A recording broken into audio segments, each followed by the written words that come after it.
morning, everybody. Good morning, good morning, good morning. You are locked and loaded right here on rumble.com/LFATV. It is November 13th, year of our Lord 2025. And I am your ever so humble, God-fearing host of this show, live from America. My name is Jeremy Harrell, a.k.a. the Hip Hop Patriot, who made songs like Train the Swamp, which I think we're doing, who made songs like Build the Wall, which we definitely did, and who made songs like MAGA Like a Mofo, which we're doing right now. Say hello to my producer, Eli. What's going on, LFATV family and Patriots? Time to hit the rumble button. Time to hit the share button. We got news to get to. We need your help to spread the news. Let's get to work. Somebody said, I'm incredible. No, you're incredible. No, you're incredible.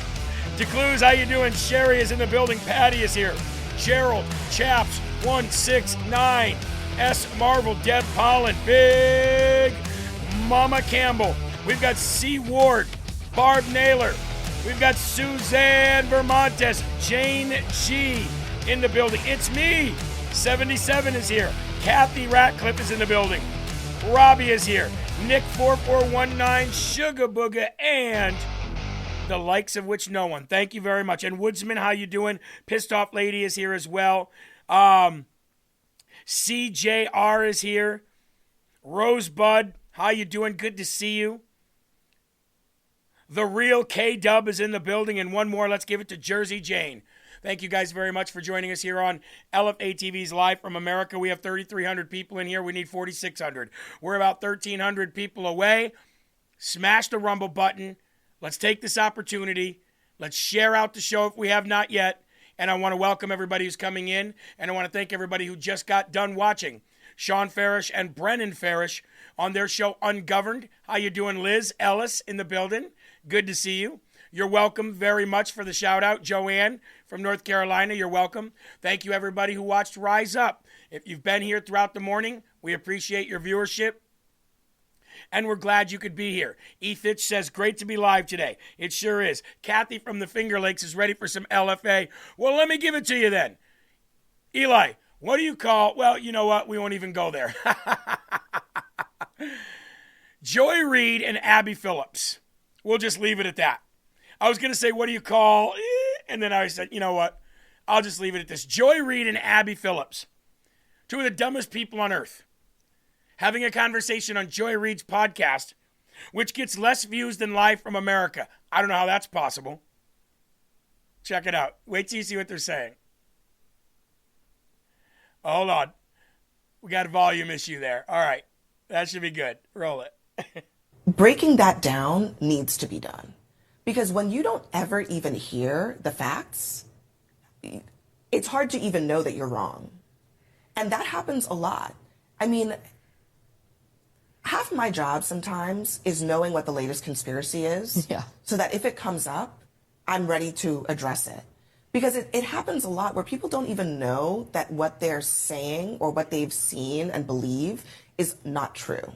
And so that happens a lot, and I don't come away from that saying, what's the point of this? People are just saying false things.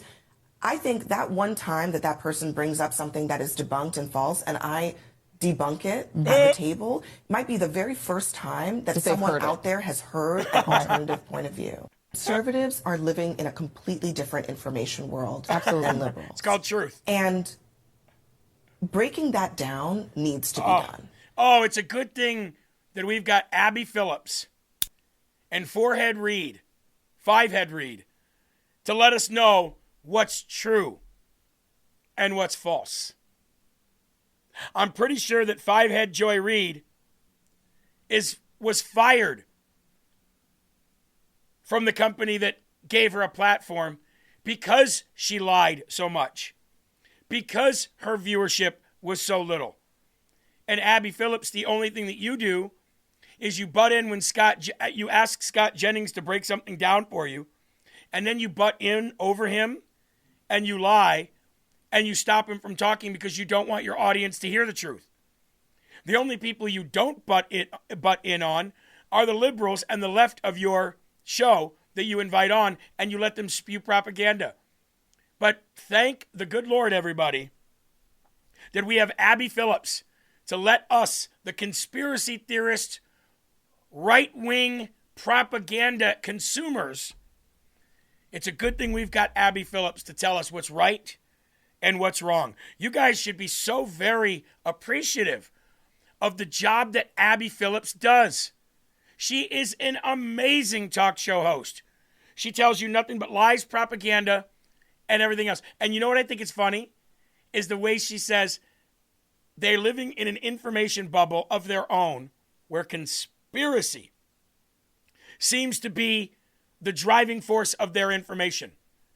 Well, correct me if I'm wrong, Abby, but don't you work on a network that had a death ticker for COVID that was a conspiracy and a lie? Don't you work for a network that said if you get the jab, you won't get COVID? Don't you work for a network that said that the Hunter Biden laptop was fake and wasn't real? Don't you work for a network that said that we weren't being invaded at the southern border? Don't you work for a network that said you need legislation in order to close the border that's been closed now for numerous months, back to back to back to back? Don't you work for a network that said that Nancy Pelosi and the January 6th committee didn't delete any footage, and that the January 6th gulag was holding the most hardened insurrectionist killers in American history, on American soil ever? Yeah, I think you did. But thank the good Lord, everyone, that we've got Abby Phillips. You know, also thank the good Lord that we've got a great news site like LFA TV that you guys helped build over the past 4 years. 4 years ago, I said, it's got to be, I either got to continue to do this or I've got to stay at my job and not do this anymore. And you guys said, we'll pay you to do this and leave your job. So that's exactly what happened. And since then, Here We Go has turned into LFA, and we'd like to give back as much as we possibly can, which is why we have the Slurp Fund, and which is why we're holding a 50% off everything on the store. No promo code needed. Merry Christmas sale. All you have to do is go to lfatv.us. That's the website, folks. lfatv.us. Anything on the store is 50% off, and you're going to get free gifts as well. So you could literally do a lot of your Christmas shopping for a lot of your friends and family right there. If they're pro-God, there's God stuff on there for them. If they're pro-Trump, there's Trump stuff up on there for them. If they're pro-America, there's America stuff on there for them. If there's pro-military, there's military stuff on there for them. What we're asking is that you buy out all of our stock so we can rebuild our store for 2026 with new gear, new items. And that's only done by going to lfatv.us or jeremyharrell.com. There's also a donate section on LFA TV right there as well. And it'll take you to this page, which is my website. You'll click donate here, and all of a sudden you'll be taken to this page, which is Cornerstone Payment Systems, which you can donate 50, 100, 250, 500, 5, 1, 5 cents, it doesn't matter, and how often you'd like to donate. And that would be incredibly helpful for our growth, is if our audience continued to fund us, and that we didn't, and we had to seek less partnerships with sponsors. That would be ideal. So thank you very much. It's lfatv.us, lfatv.us. And also, for a very limited time discount, folks, Golden Revive. Here it is right here. We're going to pop it on your screen. We talked about how this alleviates your joint and muscle pain almost instantly. And because of the ingredients that it has in it is the reason why it eliminates your joint and muscle pain. You know, God gave us a cure for everything on earth, right? But yet we run to pharmaceutical companies left and right, and I don't understand why. Now, you guys know that my experience with this was almost immediate, meaning that when I took this, it didn't take very long for it to kick in, and I didn't feel like I was having any problems with any kind of pain or muscle joint issues that I normally have, especially getting older. So if you are one of those people like me who are getting older and experiencing that same stuff, you've probably tried supplements, you've probably tried creams and other things promising miracles, but let's be real, hardly any of that stuff works. So hold on. Turmeric, ladies and gentlemen. Turmeric, turmeric, turmeric. I can scream it until the cows come home. Okay? Standard turmeric, the stuff that you probably get and that you have in your pantry or basic capsules, they barely get absorbed into your body, making it pretty much useless for joint pain. Recently, renowned pain specialist Dr. Josh Levitt started working on a specific type of turmeric. It's an extract called BCM 95. Okay? It absorbs 200 times faster than regular turmeric, and he didn't stop there. He combined his powerful turmeric extract with clinically backed ingredients like boswellia, magnesium, and bromelain. Golden Revive Plus isn't just another turmeric pill. It's a complete joint restoration system designed to rebuild cartilage, reduce pain, and restore the smooth movement that you used to enjoy. All you have to do is go to goldenrevive.com/LFA. One more time. That is goldenrevive.com/LFA. goldenrevive.com/LFA. We'll pop it on the screen here for you. There it is right there. And get your LFA discount today. It is a call to action for those who are having joint and muscle pain.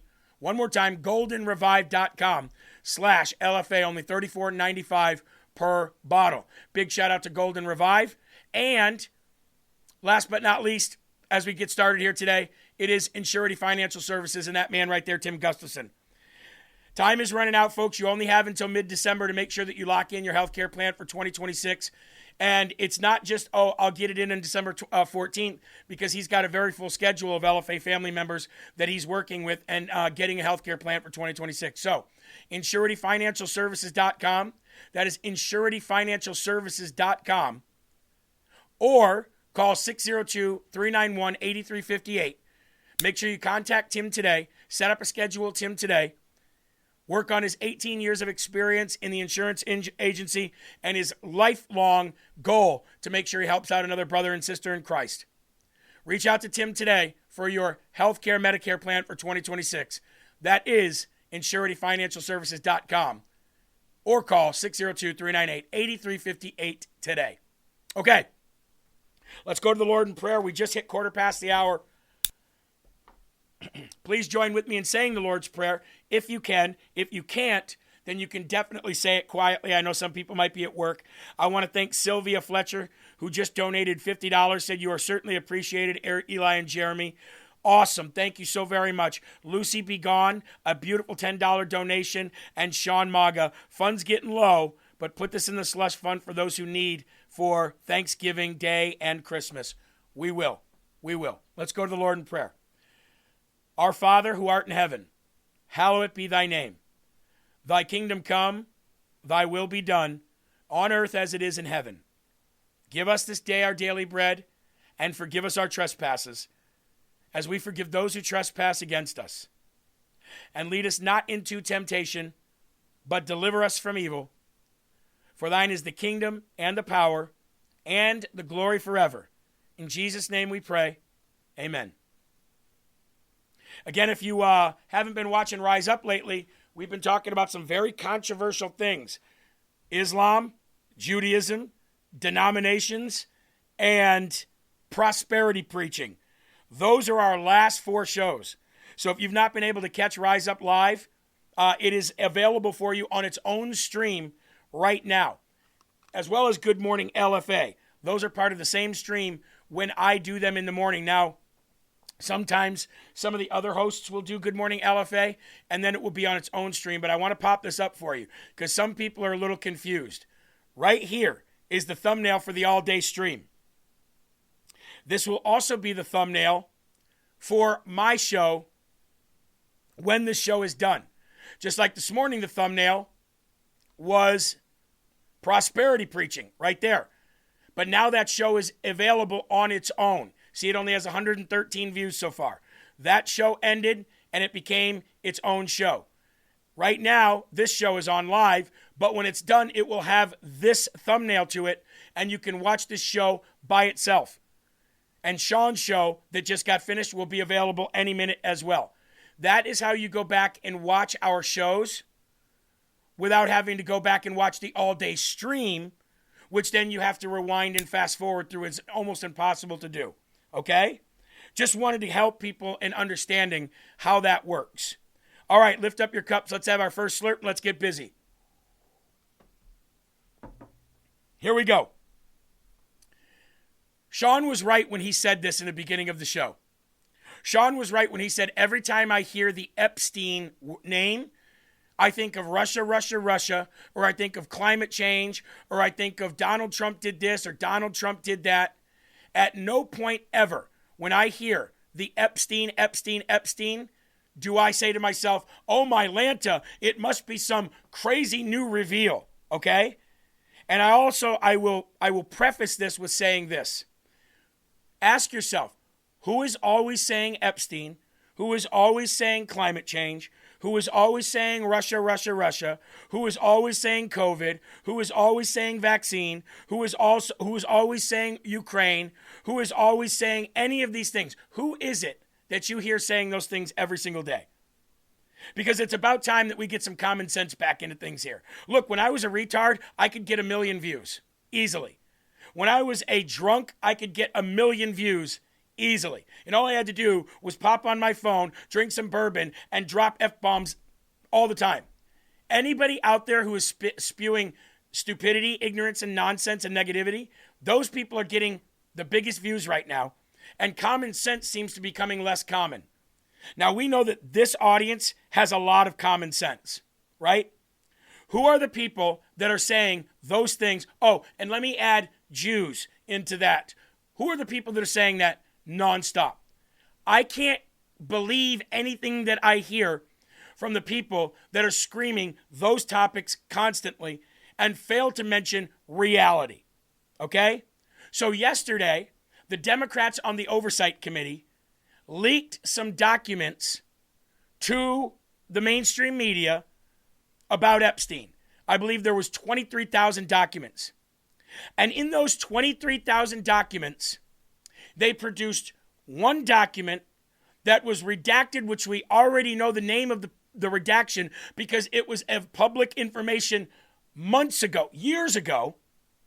And they came in, they redacted it, wrote the word victim over it, just to tie President Trump to Epstein once again in a way, in a fashion which was so misleading and such a lie, because the information that they leaked out and they redacted to make it look bad is information that's already been out that we've already had for years. But because they're losing the narrative, because they lost the government shutdown fight, because they cost Americans $1.5 trillion in that 40 days that they kept the government shut down, because the radical part of their party is taking over the Democratic Party, they needed something. They needed anything. So House Democrats released 23,000 documents, and they picked one page, of which we've already had, redacted Virginia Giuffre's name, put victim over it, and put it out and said, uh-oh. We got some new stuff out, folks. That's what you're hearing today. I want to play for you a little bit of that, and then we're going to show you exactly what they released, because it's all about receipts, not about who can scream the loudest. Okay? Let's go to that. The first two clips. Nation. We actually just received all of these emails, with a total of about 23,000 documents, actually a few days ago, so last week, and we've been going through, our team, of course, through all of these very carefully over the last few days. We obviously released some today. We'll be releasing additional documents likely later today. The important thing here is that we know, and we've been demanding, that Donald Trump and the DOJ release the full Epstein files. In what's been released today, which obviously is some quite serious, I think, connections between what Donald Trump may have known. There's communication between Jeffrey Epstein and Ghislaine Maxwell, obviously making some claims about Donald Trump spending significant time, hours, with possibly one of the victims. There's also disturbing emails there about Trump and Jeffrey Epstein.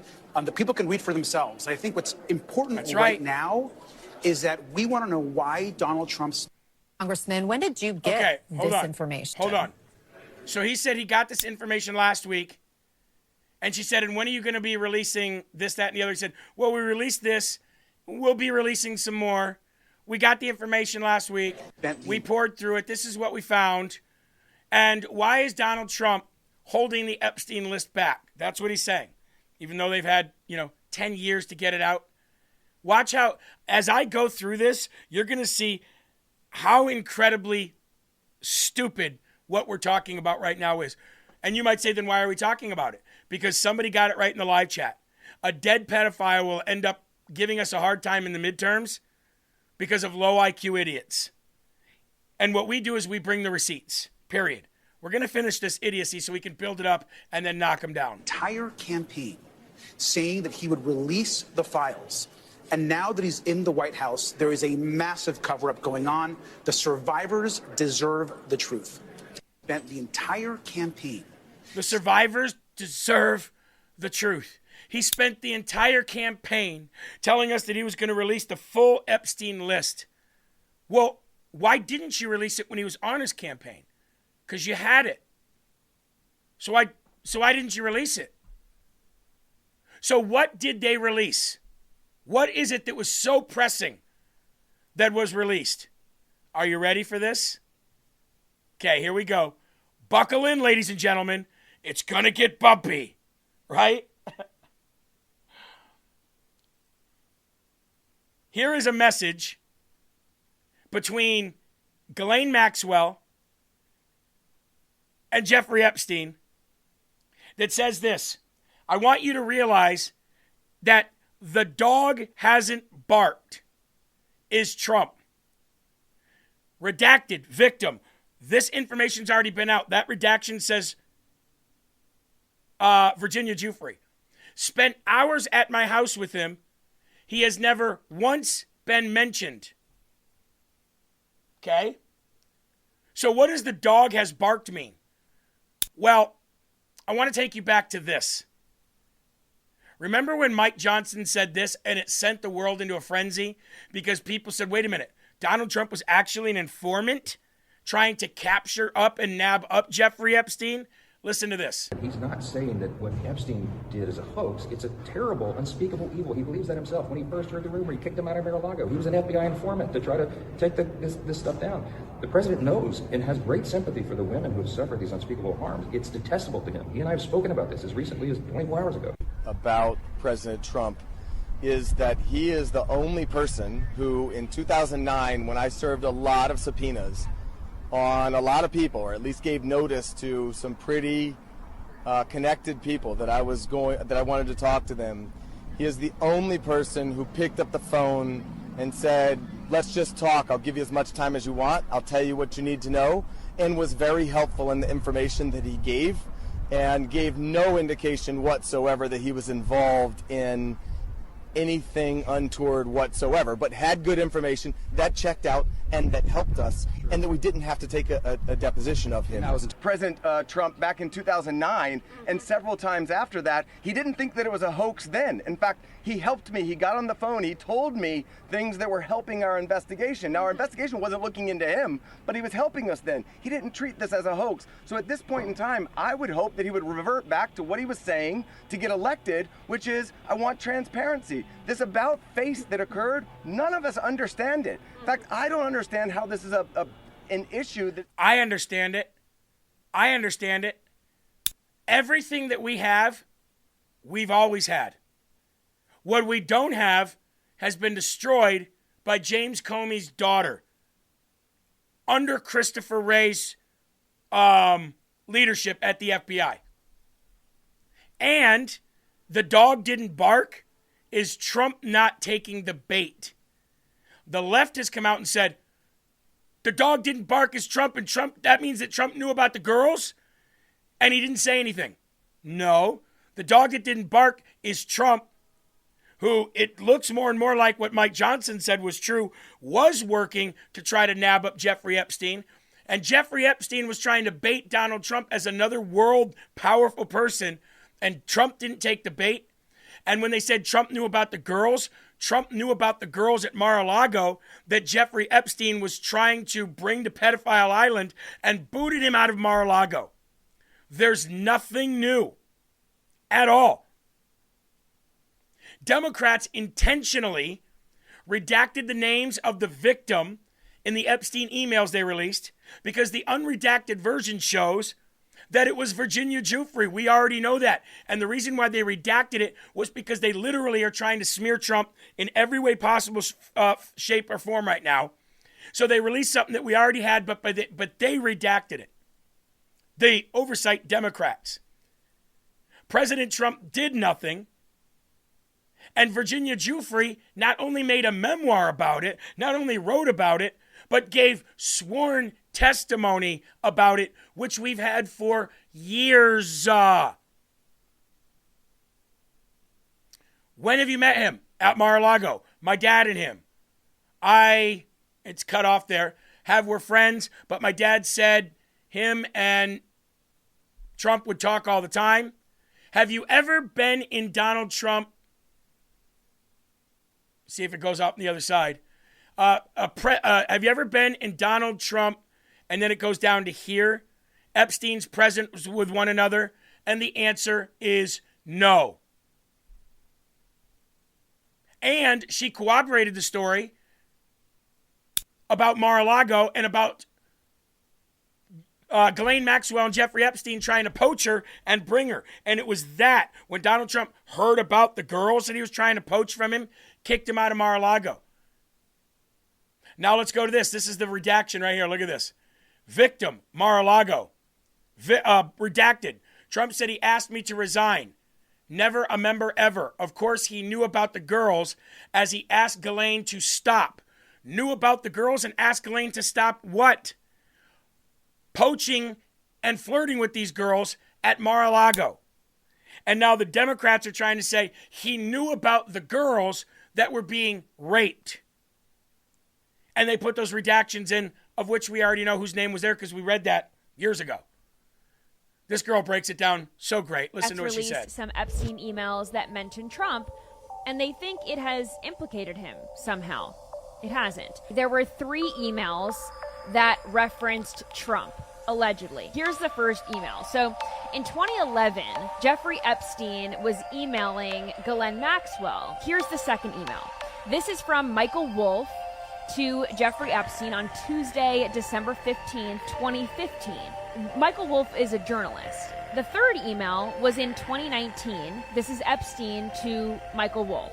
So if they had these emails during the Biden DOJ, the Obama DOJ, why not release them? Why not use them to prevent Trump from running in 2016, 2020, or 2024? It's because there's nothing in them. There's nothing to tie Trump to any criminal activity at all. This proves more so that Democrats didn't give a F about the Epstein files or his victims until they thought Trump was in them. And again, we already knew that, but all of these emails and the timing of them just confirms that again. They do not care about the victims, they care about Trump. None of these implicate Trump in any way. Yesterday, Eric Swalwell said this. If the current president slept with underage girls, should he be the president? Of which I typed, I don't know. Should a current sitting U.S. congressman who lied on his mortgage application, who is guilty of crimes, who slept with a Chinese spy, who ran off with American secrets because you were on the foreign affairs and oversight committees, should that disqualify you from being a congressman? Because those things we can actually prove. What you're saying is slander. And I hope Donald Trump sues you into oblivion. So Jasmine Crockett was actually cornered by CNN about this. Why redact the names when we already know who the names are? She's like, I don't know anything about that. Folks, do me a favor. Click that thumbs up and help me share out, okay? Here's Jasmine Crockett saying, getting cornered on, why did the Democrats redact the names? This is an email from April 2nd, 2011. Republicans are saying that victim is Virginia Giuffre. As you know, she died by suicide. She's been very outspoken victim of Jeffrey Epstein. Here's the email right here on your screen. She wrote a book, as you know, and she did not accuse him of any wrongdoing. What do you make of that? And can you confirm that? Yeah, I don't know. Obviously, it's redacted who the victim is, yeah, you do. So I won't necessarily take the Republicans' word on who it is that's redacted. And I don't know why they would necessarily redact someone's name who is deceased at this point. The Democrats did that, though. The Democrats redacted. No. I understand, okay, but I'm just saying, like, our biggest concern is to actually make sure that we are protecting victims. And obviously, she wrote a book. She told her truth. There you go. She got, I don't know anything about that, she says. I don't know anything about that. I want to thank you very much to Doris, one, for a $50 donation in the Rumble chat. God bless you. Thank you so very much, Doris. We appreciate you. So, what did that prompt? What did it prompt? Well, right here. Representative Mike Johnson announced a vote on the Epstein files for next week. The discharge petition gained momentum with the new representative who was just sworn in, Regalva, I think is how you pronounce her name, her signature. This marks a significant step in transparency regarding Epstein's associates. The vote follows bipartisan support for releasing the files. Lawmakers aim to shed light on Epstein's network and its implications. Okay, great, awesome. It's what everybody's wanted. Get rid of this stuff. Finally get rid of it. Be done with it. Find out who's in it, whatever we have. Representative Grival, whatever her name is, was the final lawmaker to sign the discharge petition. The vote is scheduled for next week in the House of Representatives. The discharge petition reflects growing bipartisan concern over the Epstein network. So you would think, okay, this is great. So what did Representative Tim Burchett do? Tim Burchett said, let's cut through all the mustard right now. Let's cut through all the BS right now. And this is what happened. Roll it. Hey, everybody. Tim Burchett just left the House floor, and I tried to do a UC unanimous consent of tried to get the Epstein files, get it straight to the floor, just to cut out all this nonsense. And, and the Democrats blocked it, oddly enough. Now, here they've had it for 4 years, and they obviously, if there was something there about Trump, they would have released it. And now they're all, let's get it out, let's get it out. Well, I just made a motion to bring it straight to the dadgum floor, and they blocked it. They blocked it. So this is politics. It has nothing to do with that, doing what's right. I mean, it's Washington, D.C. to a T. And again, they ought to be ashamed of themselves, but they're probably not. Thank y'all for sending me here. There you go. There you go. There you go. Representative Tim Burchett put a motion on the floor, unanimous consent, a UC, and asked, let's get it out right now. Let's not wait till next week. Let's put a unanimous consent vote on the floor. Let's release it. Whatever there is left that Democrats have or Republicans have or anybody has, let's release it. And the Democrats blocked it. Now, why would they do that? A UC is unanimous consent. Do you know why they would do that? Because then they lose control of the narrative of what they can leak, what they can redact, what they can make look bad to the media. Isn't what everybody wants to get it out? Look, at this point, I'm all for getting it out just so we can move past the idea that Trump is doing anything or has done anything wrong.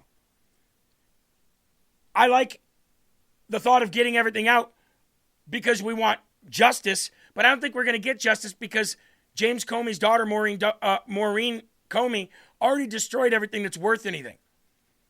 And that's why nothing has ever been put out. Because there's been nobody to go after because they've destroyed anything that ties to anything that anybody could go after. So the Democrats literally blocked what they're screaming to do because it would mean that everything would be dumped out now and they wouldn't be able to do this, and this as they need to in order to regain the narrative of the week. That is how screwed up our country is. That is disgusting. But that's what they do. Now, what was in that 23,000 trove document that was let out was the fact that the emails released show that Jeffrey Epstein saying Lord Peter Mandelson was right to tell him to stay away from former Prince Andrew. Meaning there was a ton of stuff in there about Prince Andrew, who's still running around. Democrats in the House Oversight Committee participating in the review of the Jeffrey Epstein investigation and prosecution continue to try to will into existence damaging information against Donald Trump that's just not there. Trust me, if there was, the first person that would jump on that would be me, and I would be so mad, I would flip on that man in a second because there's no room for pedophilia anywhere. But yet, These Democrats have, with the help of the mainstream media, have been able to be so crafty at branding it that way that I can't drive anywhere with my truck without people that hate Trump calling me pedophile. Around the world, journalists and analysts are starting to dig into the treasure trove and come up with new chapters in the never-ending soap opera of the Epstein sex trafficking files. One of the first stories out of this document dump is another big humiliation to Prince Andrew, as an email reveals that Epstein told Lord Peter Mandelson, "You were right about staying away from Andrew." According to the documents first seen by the BBC, Epstein emailed Lord Mandelson 2 weeks after his birthday in 2016, writing the 63-year-old, "You made it. I have decided to extend my life by spending more of it in the U.S., Lord Mandelson responded. Epstein then replied, "In the Donald White House," then added, "You were right about staying away from Andrew." Another piece of news taken from the emails in 2011, Epstein admitted that the photo of Andrew with Virginia Giuffre was real. Quote, "Yes, she was on my plane, and yes, she had her picture taken with Andrew, as many of my employees have. Much more is expected to come out in the next dump, but Tim Burchett said don't keep dumping it out in pieces, dump it out altogether," and the Democrats said no. Now, speaking of the BBC, embattled BBC is prepared to apologize to President Trump for deceptively editing his January 6th speech as they try to avoid a $1 billion lawsuit. Let's get into this. The BBC blinks. Another fake news outlet bites the dust. And when somebody bites the dust here on LFA TV, we play the sound bite. Let's play the sound bite, shall we? Another one bites the dust. Another one bites the dust. The once highly regarded British Broadcasting Corporation was already facing a trove of complaints about its biased news coverage when a whistleblower brought about the collapse of the leadership. He did it by showing the Beeb doctored the editing of Donald Trump's J6 speech to falsely suggest that the U.S. president was supporting violence during the D.C. riot, which was a Fedsurrection. So the state broadcaster was left with the choice of either apologizing or retracting the documentary allegations, or face a $1 billion lawsuit from President Trump. For more on that, let's go to our great press secretary, Caroline Levitt. In our new media seat, we have Bev Turner, who works for a new outlet, a UK outlet, but based here in Washington, D.C., GB News. Bev, thank you for being here today. Why don't you kick us off? Thank you, Caroline. So the clock is ticking on the Friday deadline by which the BBC must retract and apologise for their malicious edit of the president in the documentary shown last year. The recently resigned Director General of the BBC yesterday described the organisation as the very best of society and blamed the enemies of the BBC for this outcome. Also yesterday, a senior government minister launched a fierce defence of the channel in the House of Commons, saying that the broadcaster remains a light on the hill for people all over the world. So, does the president feel that the network is taking the situation seriously? Does he believe that they've shown sufficient regret?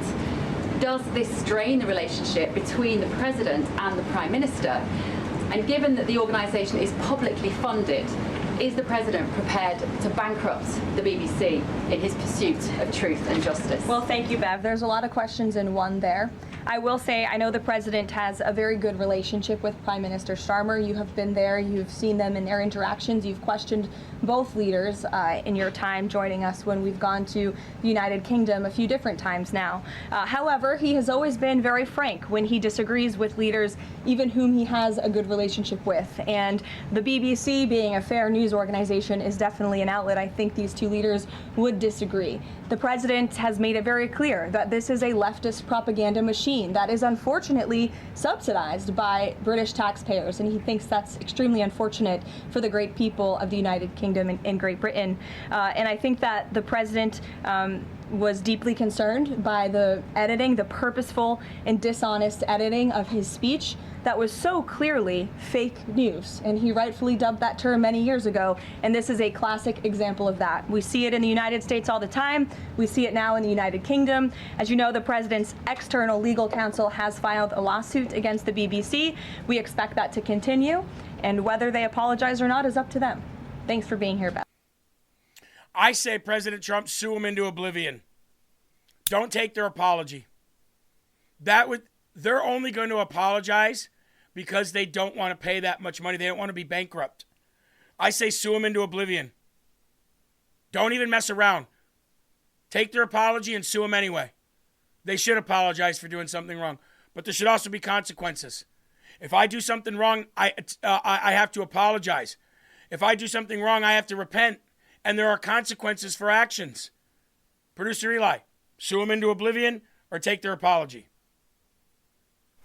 Sue them into oblivion. They're going to apologize just to get out of it, and then they're going to do it again, and you're going to be right back in this same scenario. That's Sue right. them. That's right. Take all their money. Take from them everything. And read from them nothing. Now, speaking of British people, the Osborne family, Ozzy Osbourne's family, whom at least the daughter has been very critical of Donald Trump. The son has been very critical of Donald Trump. But I believe Sharon Osbourne has a somewhat decent relationship with President Trump. But I wonder what the family thinks after this. I mean, should we play the voicemail? Yeah. Not saying who it's from. Everyone will know.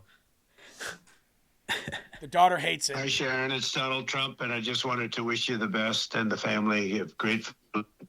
Ozzy was amazing. He was an amazing guy. I met him a few times, and I want to tell you, he was unique in every way and talented. So I just wanted to wish you the best, and it's a tough thing. I know how close you were, and whatever I can do, take care of yourself. Say hello to the family. Thanks. Bye. Love him or hate him, he didn't have to call and leave a voicemail. Listen. Look at her. When it comes to politics, we know nobody comes out a winner. You see the daughter? Now, Eli, wasn't the daughter who looks very sickly there, who looks like she snorts Ozempic for a hobby? Wasn't she on The View talking about how there will be nobody to pick our crops and wash our toilets because of Donald Trump? Yeah, she sure was, and she was directly talking about Mexicans, and every freaking member of The View was like, whoa, whoa, whoa, whoa, whoa, and she was like, well, you know what I mean, They're like, no, we really don't. Let's go to commercial.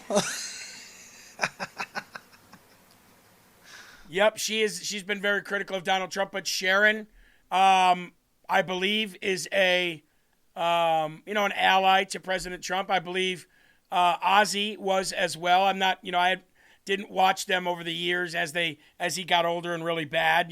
Everybody watched them when they first started doing the reality show, but people said that sounded nothing like DJT. I don't know how it didn't. I don't know how it didn't.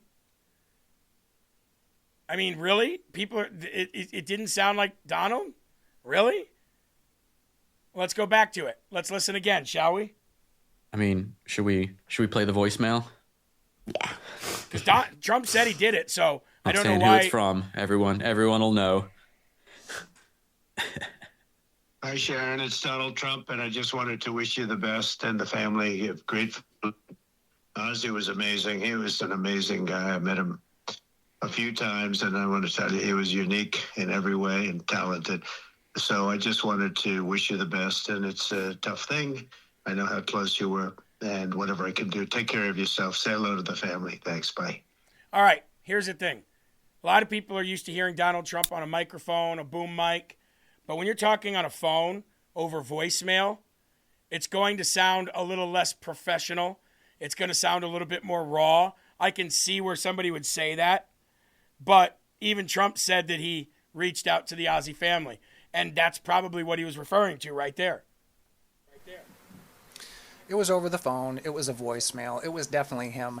He was solemn in this moment. Exactly. He wasn't fanfare Donald Trump. He wasn't, oh, we're going to do this. Oh, this is going to be great. He was just real Donald Trump at that, Yeah. which doesn't happen very often, because he doesn't get a chance to be himself very often. But that was the real him. Yeah, and like Alin 46 said in here, it was personal. Folks, we're almost up over 4,000. I know there's not a lot of people in here today compared to normal, but, we all do our part. That'll happen. So let's now shift gears into the government opening up.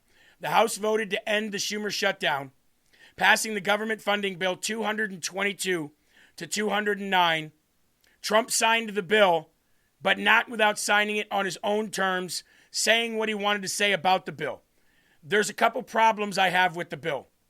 I don't know if you guys know about these problems or not. One of these well, you know what? Let's go ahead and read the bill. Let's go ahead and read about the government opening up, and then we'll get to the problems that I have, because the Senate snuck things in there that they shouldn't have. It should have been a clean CR, period, and nobody should have folded on that. And I know the Republicans are like, yeah, but we got to open up the government. We'll go afterwards and take these things out. I don't like that, okay? 6 Democrats voted yes in the House. President Trump was scheduled to sign the bill at 9:45 last night, which we'll show you. The House of Representatives passed it with a 222 to 209 vote. I was gonna play Caroline Leavitt, but she talked earlier in the day, so there's no need to go back into that. Okay. Let's get to President Trump speaking on it again, signing it on his terms, not anybody else's, saying what needed to be said. I think. Roll it. Sending a clear message that we will never give in to extortion, because that's what it was. They tried to extort. The Democrats tried to extort our country. In just a moment, I'll sign a bill exactly like we asked Democrats to send us all along, many days ago. This cost the country $1.5 trillion, this little excursion that they took us on. Today, we're sending a clear message. You like that? $1.5 trillion. The Democrats cost us by their little excursion, Donald Trump said, that they took us on. That's exactly right. A $1.5 trillion. I hate Trump and I want to throw a tantrum. Now, do you know what they got in that bill? They got 4 things of which I don't like. Did they get ACA extended? No. That means Obamacare. Did they get their beloved Obamacare extended? No, they did not. Did they get $1.5 trillion for illegal health care? No, they did not. What did they get then? Well, I'm going to tell you what they got. They got a little, the Senate put a little thing in there that said, no future president will be able to fire people during a government shutdown again. Don't like that. Number 2, the people that were fired during that government shutdown, they put back in there that have to get their job, basically get their jobs back with the back pay that they lost. Don't like that. Number 3, and this is the one that I really don't like because of who voted for it. You ready for this? Representative Anna Paulina Luna put out a tweet. We're going to bring it up for you here, and we're all going to read it together. How about that?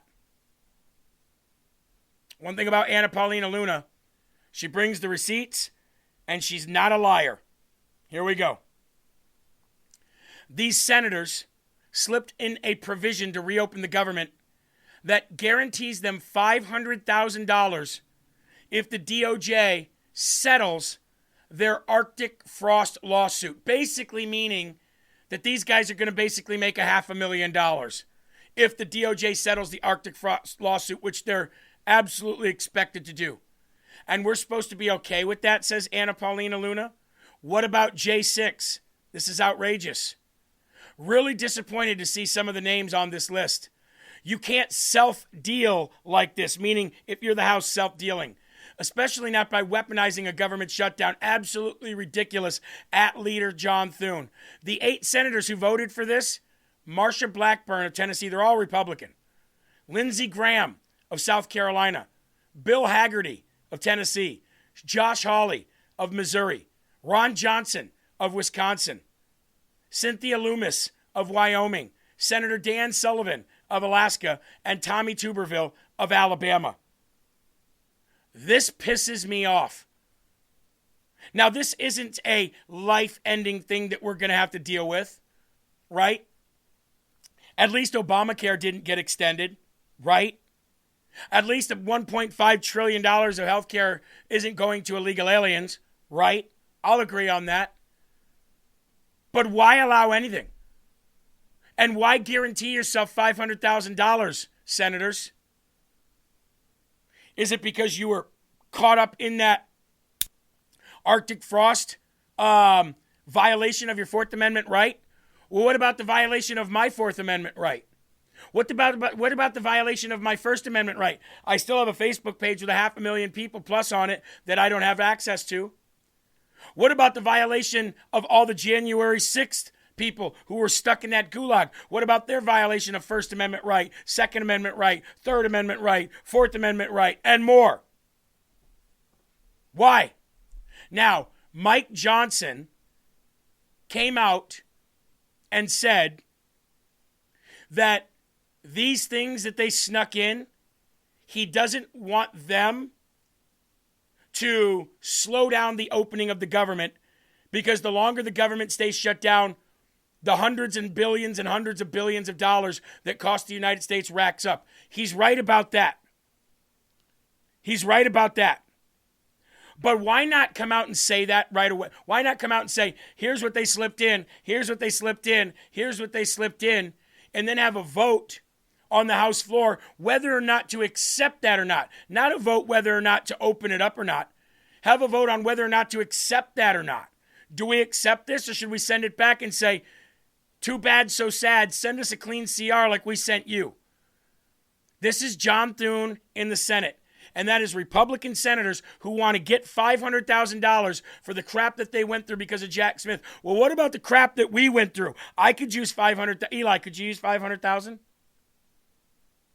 Oh, yeah. Yeah, that could solve a few problems here and there. Yeah, that might be nice. I'm sure that Bad Moon and B-Hops and Terry and Ultramaga Warrior and Bobby Driver and Kathy and R-Star and Deb Paulin and Dane's X and B. Palumbo and Jedi Legend Ryu and Mateo, I bet you guys could all use $500,000. Huh? Wouldn't that be nice? The senators are making sure they get it. And look, I'm not even big mad over the fact that in the future people can't be fired during a government shutdown. I think it's ridiculous. I think it's stupid. But I think in the grand scheme of things, if that was what we gave up, but this too? Are you kidding me? Now, Johnson says that he's going to go back and take those things back out because you won't need 60 votes to take some of these things out, that you'll just need a simple majority rule. Yeah, well, I don't really care. I don't really trust Mike Johnson that much to do that. Do you? So those are problems that I have. I don't want things put back into the CR. I'm sure you don't either. It's a clean resolution or it's a dirty resolution. B-Hop says you're overreacting, Jeremy. You know what they say about opinions. Now, here's somebody else who's mad that we reopened the government, but for very different reasons. I think it's important that we understand that this is not just about Senator Schumer, but that this is about the Democratic Party. Senator Schumer, there's no one vote that ended this shutdown. We are talking about a coordinated effort of 8 senators with the knowledge of Leader Schumer voting to break with the entire Democratic Party in exchange for nothing. Well, not in exchange for nothing. Not in exchange for nothing. And she is right about something. With the knowledge of Chuck Schumer that these 8 were going to defect and break from him. Here's the thing that she didn't mention. It was completely orchestrated by Chuck Schumer. Chuck Schumer built this whole idea of defecting, having 8 senators defect, and then blame them for opening up the government and saying, we're going to continue to fight. We're going to continue to fight.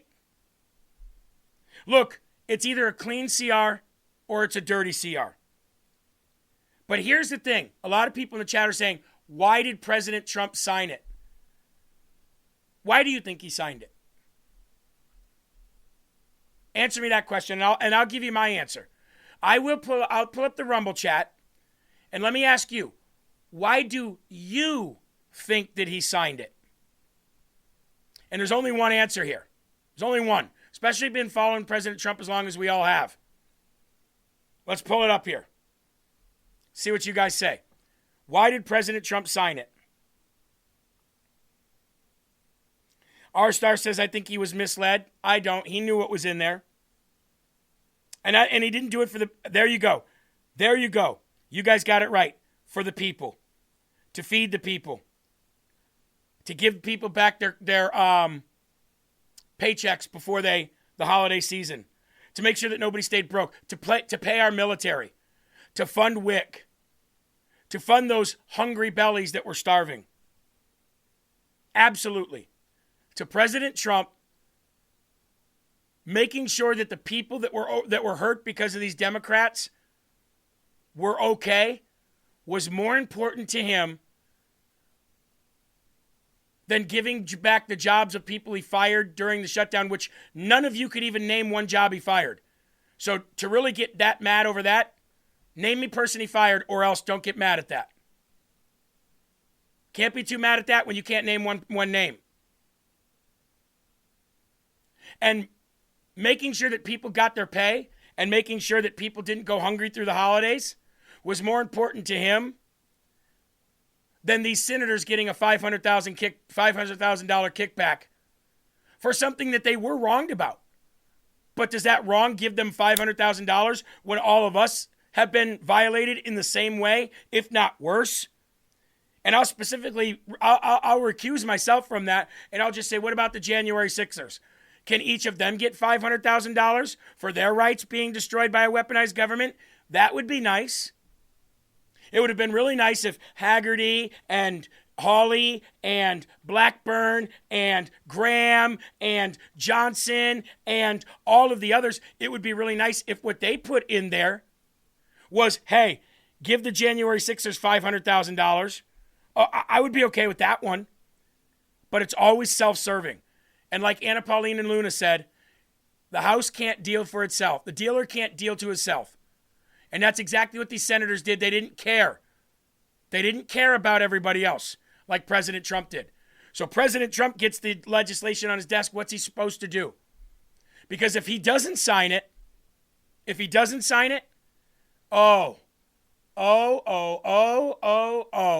news outlet on this planet, including foreign news and the Democrats, would ride on that. See, President Trump is responsible. He had the opportunity to open up the government. He had legislation on his desk, and he is going to let X, Y, and Z stop him from feeding these people, getting these people their paychecks, getting the military paid. He doesn't care about the troops. He doesn't care about the people. Then all of a sudden, hey, dummies, the 60-vote threshold is what shut the government down and what's stopping these people from getting paid, shifts to President Trump didn't sign his name on that paper. That's why he signed that. That's why he signed that legislation. Eli, I see you shaking your head over there. You want something to say? It's probably going to spark one of those weird debates between us where I end up throwing the F-bomb at you. But I'm sorry, man. I'm just wildly confused. See, it goes back to my whole, there's doing things the right way and then there's just doing the right thing. Mm-hmm. I don't understand how it's so complicated for our government to pay the people who need to be paid or feed the people who need to be fed. And it just blows my mind. You just do it. You just do it. You know how we just send $200 billion to Ukraine? You know how we just send money all over the world to help everyone just like that? And all I ever hear from both sides, actually, Republicans and Democrats, mostly Democrats, but we're trying to get the health care thing. We're trying. It's been years now, and we've never had this great health care. Why is this so hard? Just do it. If I were President Trump, I wouldn't have been facing all the backlash and all those problems from the media, because I would have said, screw you guys. You're not getting your trillions of dollars. You're not getting $500,000. We're opening the government. We're feeding people. We're paying people, and you can sit and spin on it. Why is that so difficult? I think everyone would see him as a hero at that point. So who are you mad at, the Congress or Trump? I guess all of them collectively. You know, I'm not trying to single one person out. They're all kind of bouncing around, just, I don't know, to me, you know, just doing, I don't know. Why does everything have to be so complicated in the government? Well, you can't have this unless we get this. We can't do this unless you do this. It's real simple to feed people and pay people for the jobs that they do for the government.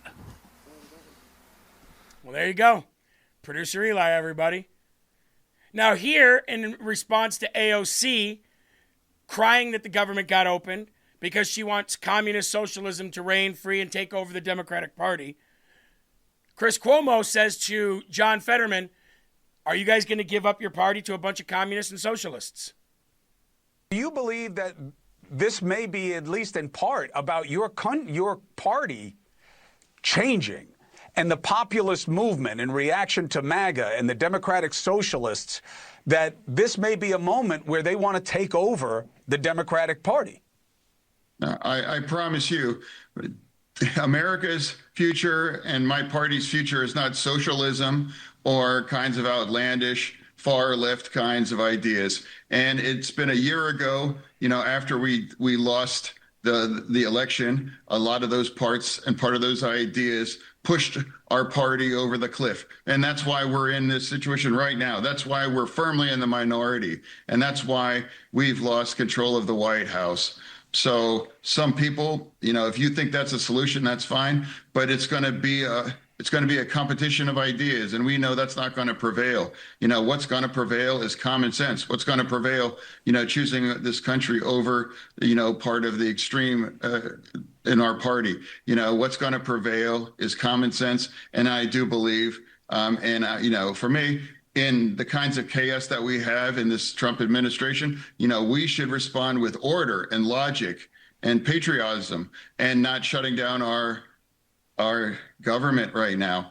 And that's where I'm at. And I don't know why that's controversial. That's not a big tent party. If you're not allowed to have the opinion that it's wrong to shut our government down and put these people in the middle of it and now referred to as you're a traitor or, saying all these other kinds of labels. It's so weird to hear John Fetterman speak so much this week and be so much more somewhat coherent than both Republicans and Democrats. Somewhat coherent, I should say. Somewhat. Now, I want to get back to Brooke Rollins, who talked about during this government shutdown and during this snap fight, she found over 5,000 people who were dead, who were getting snap. 2 times under the same name. 20 plus others did not, and we're suing. We're in a litigation right now. But of the 29 that complied, what we have found is staggering. 500,000 people getting benefits 2 times under the same name. 5,000 dead people.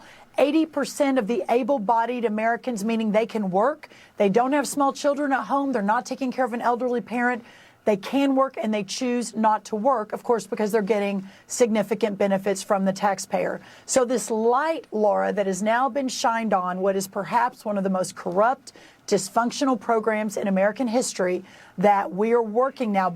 Very big announcements coming next week on this. We are cracking down. We now have a plan to fix it, and we're really, really excited about doing that for the American people. So this has been going on for many years. I mean, I think I covered this on the radio. In 20... I can't stand Laura Ingraham, to be honest with you. But anyway, Brooke Rollins coming out with, we found 5,000 dead people. It's like, finding 5,000 dead people voting. It's like they're everywhere. Now, Eli, I'm gonna respond now to what you said about why can't we? Why can't we just? I would love that too. I would love the why can't we just approach. I would love that. Here's the thing. This country is massive, number one. It's 50 collective sovereign states in a united nation, which is the only of its kind. It's why it's called the Great Experiment. What you and I would like, Eli, is something that a lot of people might frown on. It's called authoritarian government. For President Trump to do what you and I want him to do, you would have to get rid of the government that we have, the government that we built, and the government for and by the people, since it's not really for and by the people anymore like it should be, and you'd have to go full authoritarian.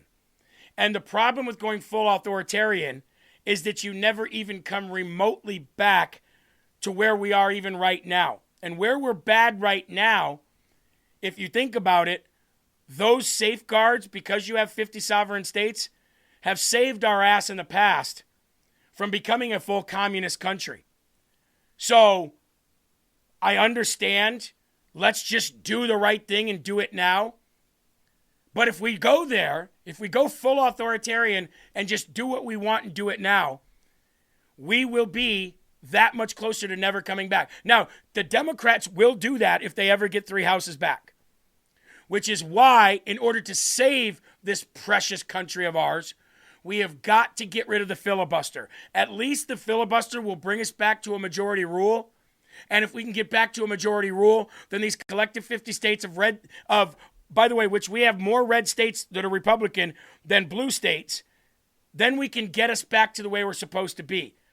So I think instead of just do what we want and do it now, get rid of the filibuster and you get as close to doing what you want and doing it now without crossing over to authoritarian, if that makes any sense. It does. I completely and totally get where you're coming from. It's just, I don't know. I feel like it's a catch-22. Can you call it authoritarianism if you're just doing really, really, really nice things for the people that you watch over? It's why we hired these people to do the damn jobs in the first place. And the great experiment, we're 250 plus years into this country. You'd think the experiment would have ended by now and we would have the perfect system for the people. But still, it's this two-party, I want this, you want that, we're going to fight and we're going to argue while people suffer crap. And that's just the part that frustrates me the most. Well, the perfect system only exists in heaven. And when you're dealing with flawed men and greed and sex and lust and power and money, then you got to work with what you got. And the great experiment is, how do we continue to keep that going for the people of the nation more than the authoritarian rulers of the nation? We're close. We're ever so close getting to it, authoritarian on both sides. But if we're just having a civics conversation here, then that's what I would argue back with. And you thought I was going to come down on you like a hail of gunfire. I was ready. I was ready. I want to say hello to LREGNOS, El Agrinos. We see you. We know you're ignorant. We know you're stupid. We're keeping an eye on you, like the FBI keeps an eye on trans crazy people, and we'll nuke you when you need to be nuked. Other than that, shut your mouth, know your role, and pay attention. You might just learn something. All right. As we continue here, I want to talk about Chef IQ. Chef IQ, take away the stress of all your holiday cooking and all of your everyday cooking with Chef IQ, America's favorite wireless meat thermometer. All you have to do is, when you order this set of thermometers, is set them to your phone, Bluetooth them to your phone, download the Chef IQ app, and when you do that, whether you're cooking ham, whether you're cooking bird, whether you're turkey, whether you're cooking chicken, whether you're cooking pork, whether you're baking, it doesn't matter what you have in that oven. This thermometer will cook whatever it is in the oven to the perfect temperature that you want it. You want it medium rare? It's going to be perfect medium rare. It's like when you go out to a 5-star restaurant right in your home. You want it cooked to well done? It's going to be cooked to perfect well done. It's going to continue to give you updates of where the cooking is at that certain point. And when it alerts you it's done, that's when you go take it out. No more opening up the oven and opening up the meat to see if it's cooked all the way through. It doesn't happen anymore. It takes the stress and it takes the complication out of cooking so that you don't undercook or overcook something. Chef IQ. And now Chef IQ is offering 30% off for the holidays. We have 3 sets of these in my house. We have an outdoor set for the grill. We have an indoor set for the stove, and then we have another set because we were given that set by Chef IQ in order to promote them. But we ended up going and getting 2 more sets because we loved them so much. 30% off for the holidays by going to chefiq.com. Promo code LFA at checkout. That is chefiq.com. Promo code LFA at checkout. 30% off for the holidays today. It's a favorite in my house, and I know it'll be a favorite in your house as well. chefiq.com.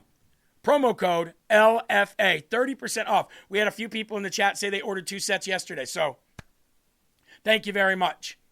Also, we do it together every single day. What am I talking about? Armor Colostrum. 400 plus bionutrients in every Armor Colostrum jar that you get. It is a powder substance, as you can see.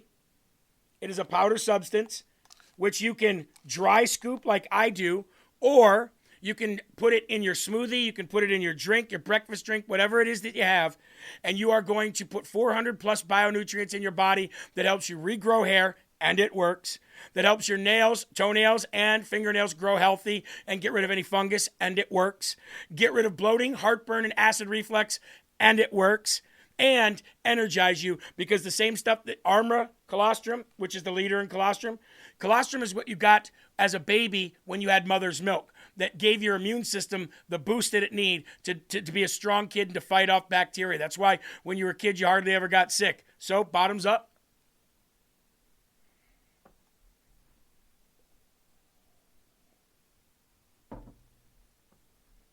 I'm down the hatch. Now you can get yourself a big discount. How you doing, Jamie? Jamie said just stopping in to say hi. Good to see you, Jamie.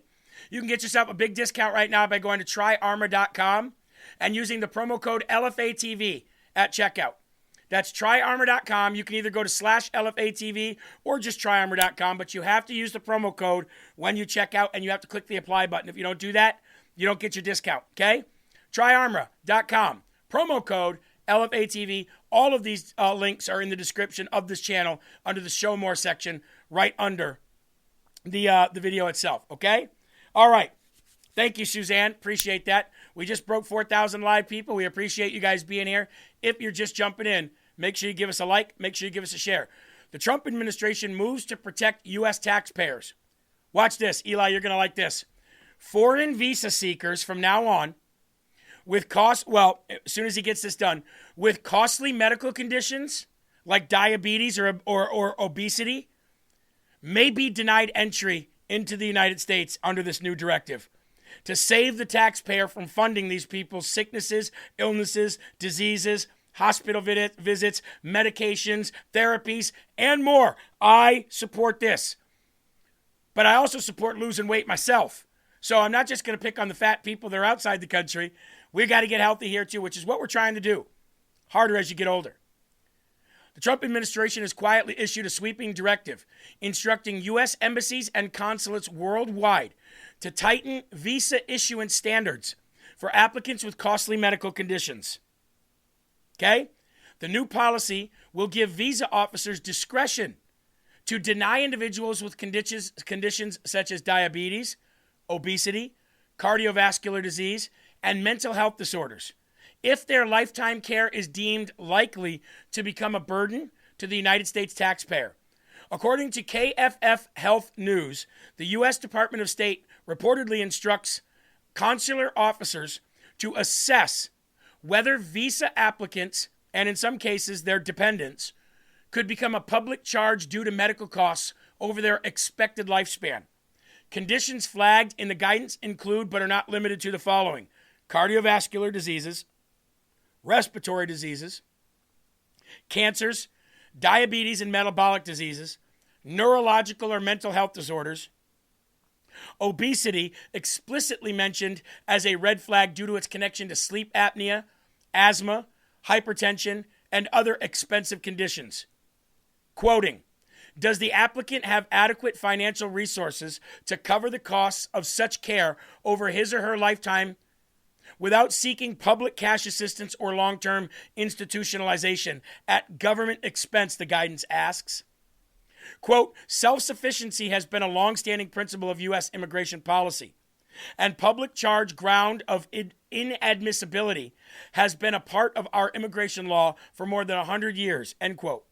The Trump administration frames this directive as a taxpayer protection measure.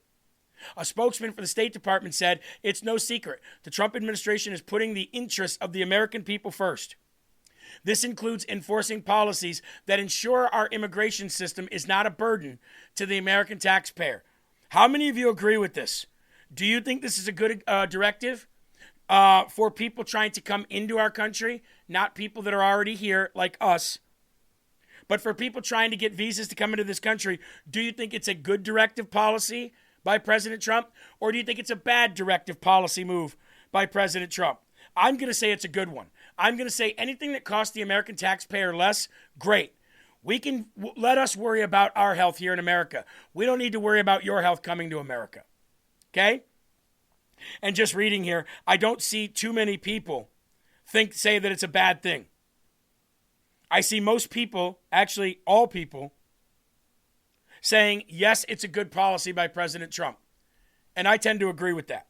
I think it's a great policy, actually. Kayla says, I work 5 days a week just to try to stay healthy, and then I try my best to make sure I'm getting veggies. Fruit is not hard for me. I love it, and I am still falling apart. Well, you know, there are things out there like Field of Greens, which I actively still drink as well, even though we're not in a campaign promotion for them. Field of Greens will help you get that daily green, so that's very important. JM says, it is a very good policy. You should be able to just stick your finger through it. Oh, said B-Hop. She's probably talking about cooking. Oh, yeah, okay. You're talking about cooking. Okay. Health for healthy. Meds for those who wish to feel terrible. I want 1 million deported a month, said Tired. Well, that would be nice, wouldn't it? Moving right along. Did you guys hear about Gavin Newsom's former chief of staff? If you didn't, buckle up. Christina Layla wrote this story. Let's read it. Governor Gavin Newsom's former chief of staff was arrested by the FBI in a public corruption probe. The feds charged Dana Williamson and other co-conspirators with 23 counts of obstruction of justice, false statements, bank and wire fraud, and more on Wednesday, according to the indictment by the Sacramento Bee. Williamson, who left the governor's office in December of 2024, so it was just not even a year ago, is named along with Greg Campbell, Sean McCluskey, and 2 others in a conspiracy to commit wire fraud and bank fraud. There are 23 counts in total.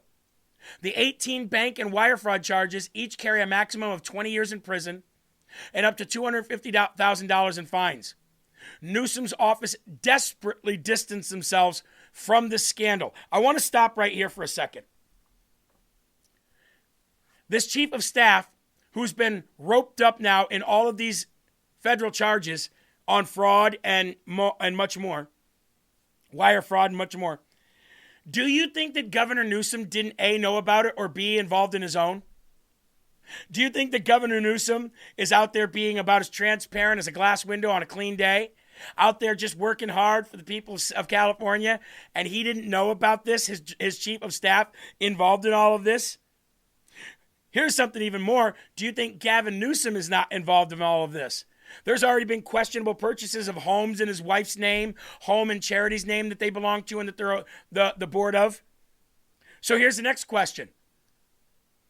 Will the FBI use Mr. Williamson and his co-conspirators and get them to flip on something about Gavin Newsom that we can open up criminal investigations on him? Is this a way to work their way up to Gavin Newsom? A week after President Trump said that Gavin Newsom is being investigated and should face criminal charges. That's the question. I believe they will flip. If there's anything to flip about, they will flip. But according to court documents, between February of 22 and September of 24, Williamson conspired with others to divert approximately $250,000 in funds from a dormant political campaign to an associate's personal use. Now, isn't this what Gavin Newsom is doing with Prop 50? Isn't he redirecting Prop 50 money into a personal campaign fund for himself? Isn't this the blueprint for what Gavin Newsom is doing right now with donations for Prop 50? It's exactly what he's doing. So maybe this is a way to go after Gavin Newsom. Collectively, they funneled the money through various business entities. Same thing that Gavin Newsom does with his wife and their house purchases, their real estate purchases, and disguised it as pay for what was, in reality, a no-show job. The indictment also alleges that Williamson conspired with a business associate to create false backdated contracts after receiving a civil subpoena in January of 24 from U.S. Attorney's Office regarding Paycheck Protection Program, PPP loans, right? Of which Nancy Pelosi and her husband both got a crap ton of. Maybe, just maybe, folks, all of these people that are going down at a lower level are just building blocks and foundation blocks for President Trump to go after all of these bigger names and take them all out in one fell swoop in the next couple of years. Let's hope that's the case. I don't know, but it's building for something. They're not just going after all these low-level people without focusing on these higher-level people, especially if they're saying things like they're criminals and they're being under a criminal investigation right now. These federal officials have charged former chief of staff to Governor Gavin Newsom, Dana Williamson, with public corruption, fraud, obstruction of justice, and tax crimes. The 23-count indictment accuses Williamson of conspiring to divert nearly $250,000 from a dormant political campaign to an associate's personal use. The indictment also alleges that Williamson filed false tax returns claiming more than $1 million in business deductions for personal expenses, including a private jet and luxury hotel stays. She is set to make an appearance in a Sacramento federal courthouse later this afternoon. Williamson left the governor's office in December 2024. A spokesperson for Newsom issued a statement saying, quote, "While we are still learning details of the allegations, the governor expects all public servants to uphold the highest standards of integrity at a time when the president is openly calling for his attorney general to investigate his political enemies. It is especially important to honor the American principle of being innocent until proven guilty in a court of law by a jury of one's peers." Breaking news. All right. Do you know how you ensure that James Comey, people like Letitia James, people like Governor Gavin Newsom, do you know how you ensure that they go to prison? And do you know how to ensure a way to not have the half of this country, the left of this country, say, oh, this is just a weaponization of government? You get their own people to flip on them. Something that the people that were going after Trump were not able to do.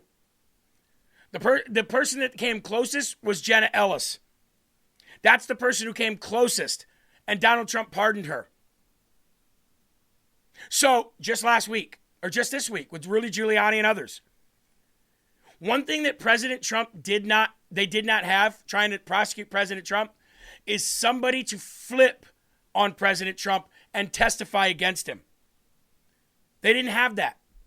So that's why you can easily say that was a weaponized government. But in these cases, you've got people like James Clapper. You've got people like Williamson here, who was the former chief of staff to Governor Newsom. And the way that, I will say the way this Justice Department and this FBI is building these big names up to fall, to get the ladder pulled out from under them, is that they're doing it because they're getting people to flip, just like you do the mafia. So if you get Williamson on a stand saying, yeah, Governor Gavin Newsom knew about this. We did X, Y, and Z together. Here's the receipts. Here's the proof. All of a sudden, you lock these people up for as long as the law allows, right? You get James Clapper on a stand to say, yeah, James Comey did this. John Brennan did this. Hillary Clinton did this. I was in the room when they did it. Why do you think that we're not getting indictments on Clapper? We've got an indictment on Comey. We've got an indictment coming for Brennan. We've got indictments coming for Peter Strzok and Lisa Page, right? Why do you think we've not heard anything about James Clapper? He's right in the middle of it. As a matter of fact, JC could be James Clapper, although we know it's Jim Comey, but it could be, so why not at least have him in the mix of questioning? Why don't we hear about him? Why isn't CNN doing interviews with him? Why isn't MSNBC, ABC, CBS, 60 Minutes, all them? Why aren't they doing interviews with James Clapper? I'll tell you why. Because he's singing like a bird right now. And when this is all said and done, mark my words, James Clapper will either be a witness giving testimony, or he will sign affidavits to that effect. You watch. It's so easy to see what these people are doing when you live it, breathe it, and watch it every single day. Now, speaking of this talk with my hands scumbag, Gavin Newsom, 17,000 CDLs were given to illegal aliens so far that we know of by the state of California. And some of those illegal aliens, DUIs, some killed people. So who's going to be held responsible for that? California's Department of Motor Vehicles has confessed to illegally handing out 17,000 non-domiciled commercial driver's license to dangerous foreign drivers who have no business operating massive semi-trucks or school buses or cars for that matter on American roads. According to the U.S. Department of Transportation, Secretary Sean P. Duffy, the discovery came as part of an ongoing audit by the Federal Motor Carrier Safety Administration, which is the FMCSA. According to the Department of Transportation, each of the 17,000 CDL holders had been issued notice that their license will expire within 60 days as it no longer meets federal requirements. FMCSA is now requiring the California DMV to hand over a full audit of all non-domiciled CDLs to verify that every unlawfully issued license is revoked and that the state corrects the system failures that allowed this fraud to occur. Okay, if the state allowed this fraud to occur, and if the state illegally issued these driver's licenses, then why is it the state only has to revoke them? Why isn't somebody charged? And maybe they will be. But when I get these stories to report, I want to see names attached to them so I can report names to you, because you want to know why? You guys in the comment thread are going to be going, who's going to be held responsible? Federal auditors found that over 1 in 4 foreign driver records sampled in California failed to comply with federal law, including CDLs that extended beyond the expiration of the foreign worker's visa, a blatant violation of federal safety regulations, right? So somebody's violating that. It can't just be the driver. The driver's doing what they think they have legal precedent to do. Who gave them that idea? Who gave them that legal precedent information that is clearly wrong?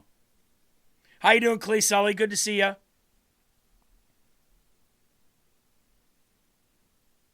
This is just the tip of the iceberg.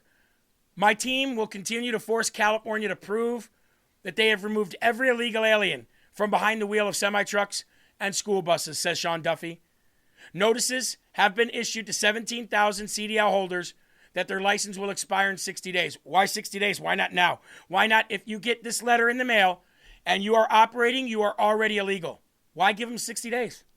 They can't even read the letter anyway. No comprendo. No comprendo. No sé.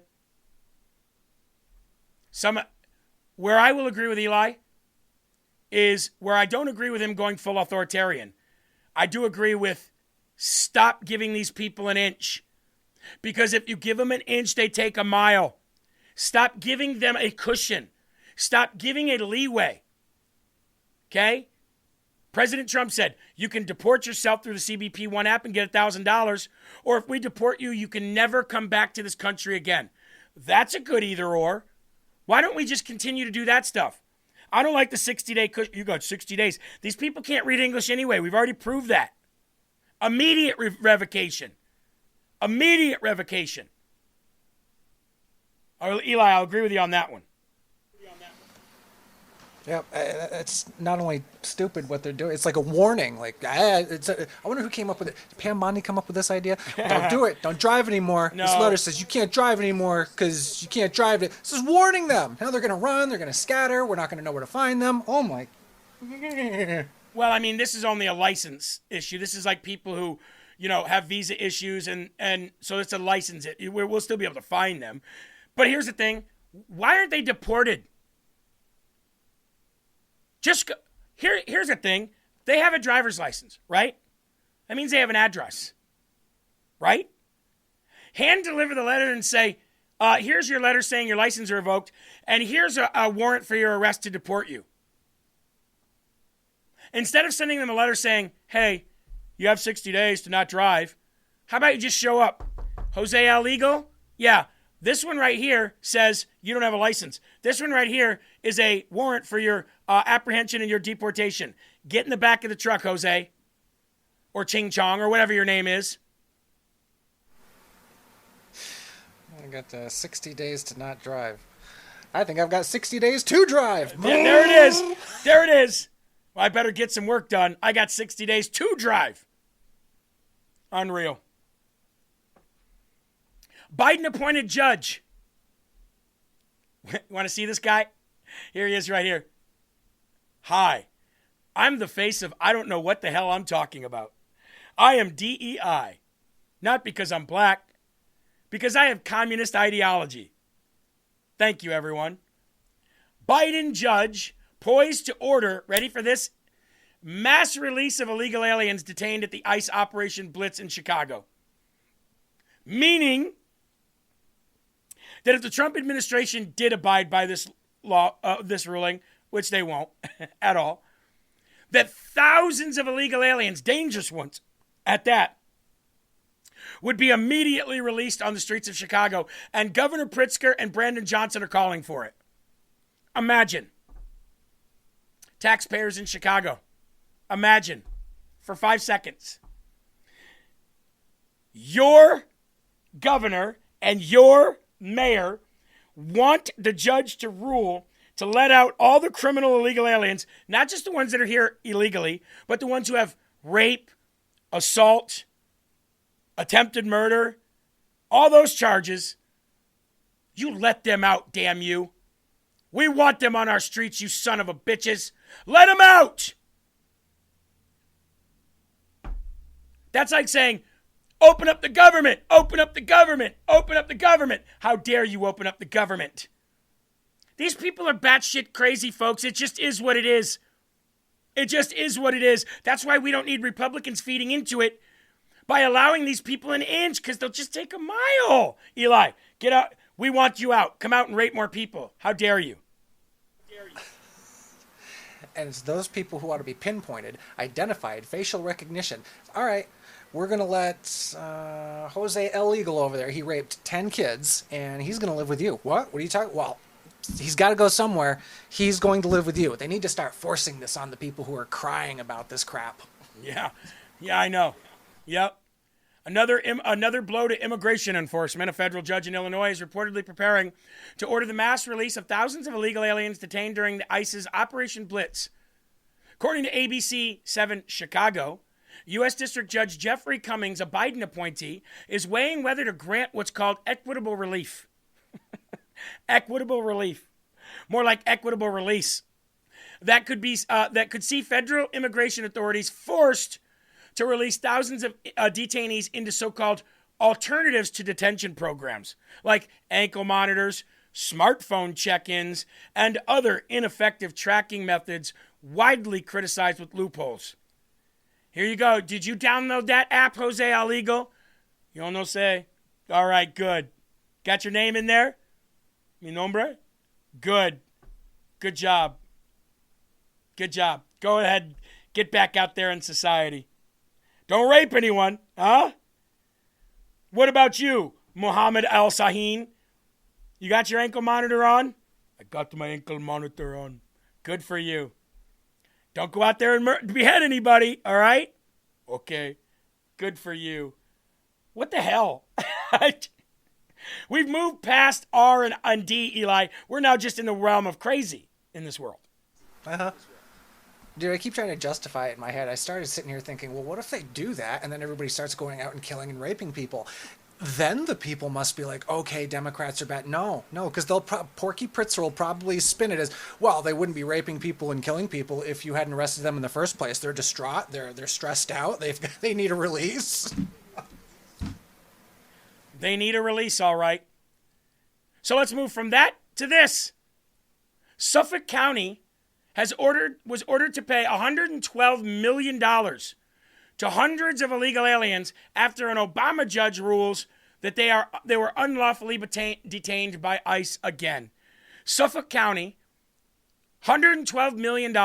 U.S. District Judge William F. Kuntz, because I don't want to say it like K-U-N-T-Z.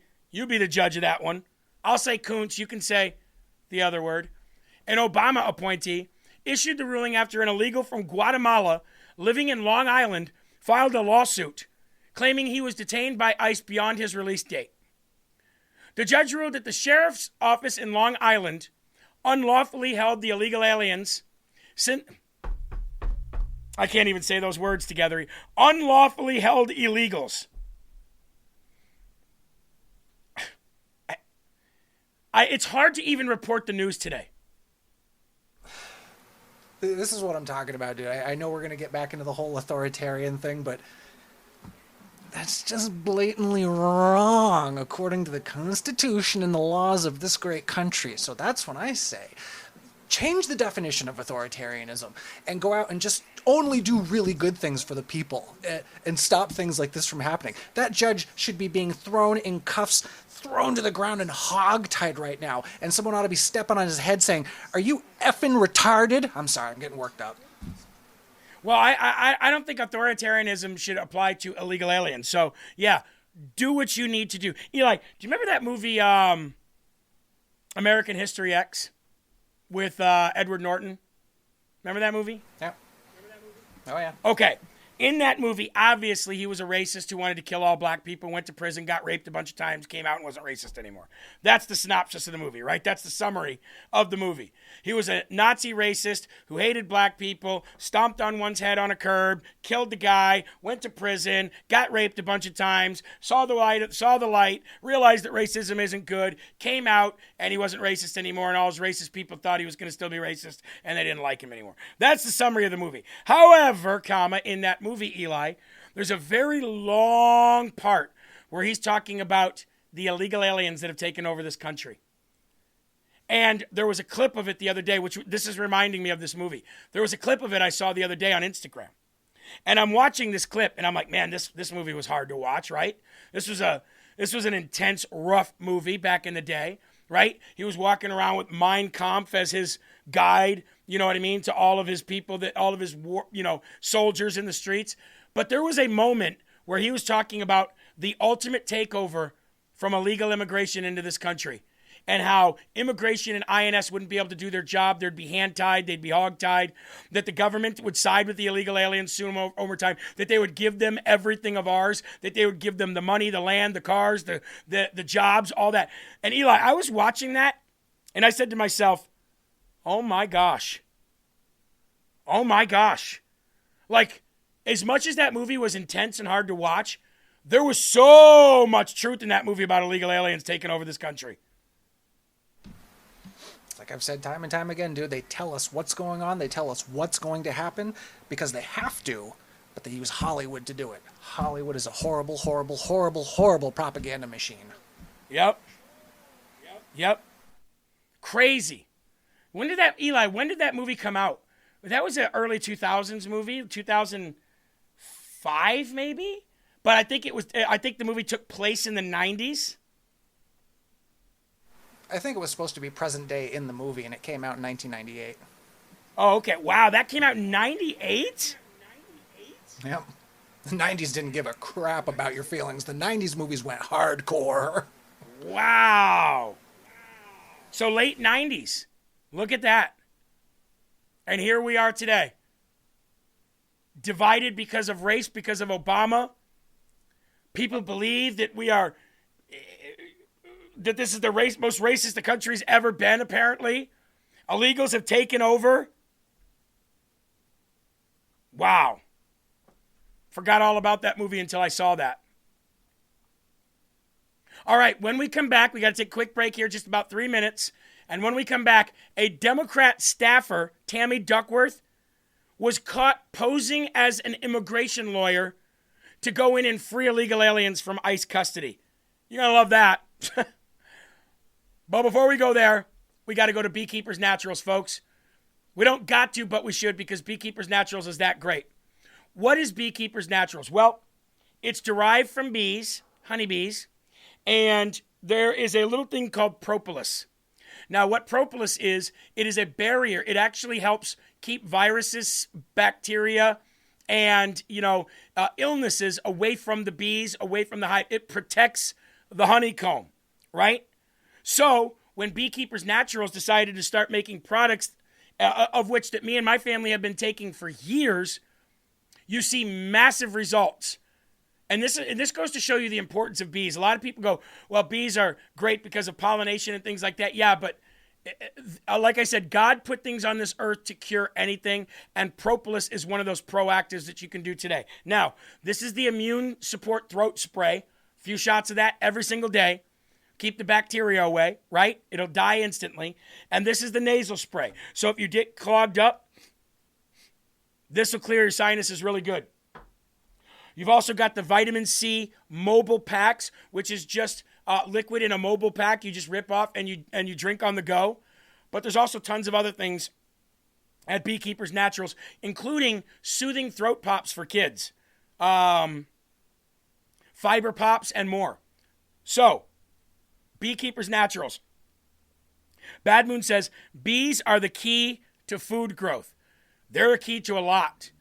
And that's why we're sponsored by them. And I just want to pull up on the lower third here. Beekeepersnaturals.com/LFA. You shouldn't need a promo code.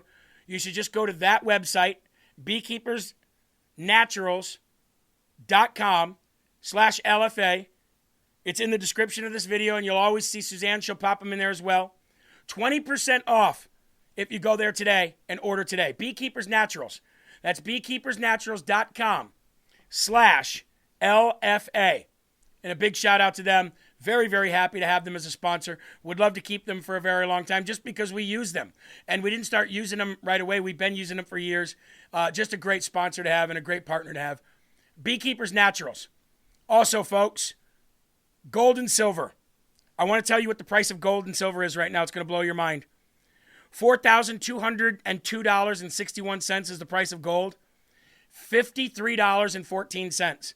Folks, I think silver is going to go up to $70 within the next few months. Definitely by the mid of next year, because silver and gold are needed so much right now for technology. This is such a good investment, but it's such a good way to protect your money as well. Okay? Inflation in the dollar is always going to be everywhere, up, down, up, down, up, down. But gold, silver, precious metals, palladium, and platinum. Platinum is almost $1,600 an ounce, and palladium is almost $1,500 an ounce. These things are skyrocketing, folks. GoldenCrestMetals.com/LFA. That's GoldenCrestMetals.com/LFA. And you might ask yourself, well, why Golden Crest Metals? Because they give you free storage. If you don't want them to store it, then they'll send you a great safe for you to store your gold and silver, palladium, and platinum in. You get a free guide. There's no hidden fees. Everything is up front before you purchase anything, before you transfer anything. It's all up front. And you're dealing with a great guy named Rich Jacoby, who's actually there. Remember when your parents would buy the same car from the same car salesman throughout their whole life and they never changed? It's because they knew that that person was going to take care of them. That's the kind of guy Rich Jacoby is. So GoldenCrestMetals.com/LFA. One more time, GoldenCrestMetals.com/LFA. If you've been in the thought process or even in the business of buying, continue to, folks, especially silver, because silver is going to skyrocket. It's just going to keep skyrocketing. That's why I have it. I love silver. And silver's cheap to buy, too. Okay? Anyway, moving into this. A staffer for Democrat Senator Tammy Duckworth was caught posing as a lawyer to help free an illegal alien from ICE custody in East St. Louis. They call that East Boogie. If anybody lives in that area, you know what I'm talking about. East Boogie. The Department of Homeland Security is demanding answers from Duckworth's staffer, Edward York, misrepresenting himself to federal agents as legal counsel for Jose Sandoval, a 4-time deported illegal alien with a prior DUI conviction. According to a letter from DHS, York entered the ICE facility on October 29th by falsifying a DHS form. Okay, federal crime, right? Federal felony, shouldn't it be? York met with Ayuso Sandoval and got him to sign a G-28 form, which allowed him to represent the illegal alien as a client. York also tried to submit the G-28 form without Sandoval's signature. 4 days later, a Suarez law office in Collinsville, Illinois, filed a G-28 electronically that did not have Mr. Ayuso's signature, even though Mr. York, who claimed to work for the law firm, had already obtained the signed form, the letter said. The DHS believes that York was actually collaborating with the law firm. We do have a quick video of this where his face is blurred out for whatever reason. Let's roll it. No sound, though. There you go. That person right there is the staffer for Tammy Duckworth. So I'm wondering if Tammy should be roped into this criminal investigation as well. Because if you're lying on federal forms, folks, isn't that a federal felony? No slap on the wrist for these people. Okay? Moving on. Operation Dirtbag. Greatest name for an operation and for a sting operation ever. Margaret Flavin wrote this story I want to read for you. Over 150 illegal alien sexual predators were just apprehended in Florida under an operation called Operation Dirtbag. Homeland Security Security Secretary, Kristi Noem announced that over 150 illegal alien sexual predators were nabbed in Florida as a part of a sweep that she dubbed Operation Dirtbag. Secretary Noem also noted that working with DeSantis administration has been critical in making the state safer for citizens, saying our partnership with Florida is absolutely amazing. The operation was called Operation Criminal Return, but I call it Operation Dirtbag because these individuals were sex offenders and dirtbags. But not just sex offenders. They targeted children. So sexual assault, battery, and attempted homicide. These 150 individuals will be gone up our streets. Our kids will be safer. And this partnership with Governor Ron DeSantis in Florida is a model that we want to replicate across the country. She joined Fox and Friends to talk about that. Here's Kristi Noem. So let's talk about this operation because this is stunning. This is a win not only for the administration, but also for the country. How are you able to nail these sex offenders? That's not easy. Oh, Lawrence, our partnership with Florida is absolutely amazing. This operation was called Operation Criminal Return. I call it Operation Dirtbag because these individuals were sex offenders, but not just sex offenders. They targeted children. So sexual assault, battery, attempted homicide. These 150 individuals will be gone off of our streets. Our kids will be safer. And this partnership with Governor DeSantis in Florida is a model that we want to replicate across the country. These individuals should have never been in our country to begin with. The fact that they were sexual deviants and perverts, and now we've gotten them off of our streets, it's remarkable, and we need to do more of it.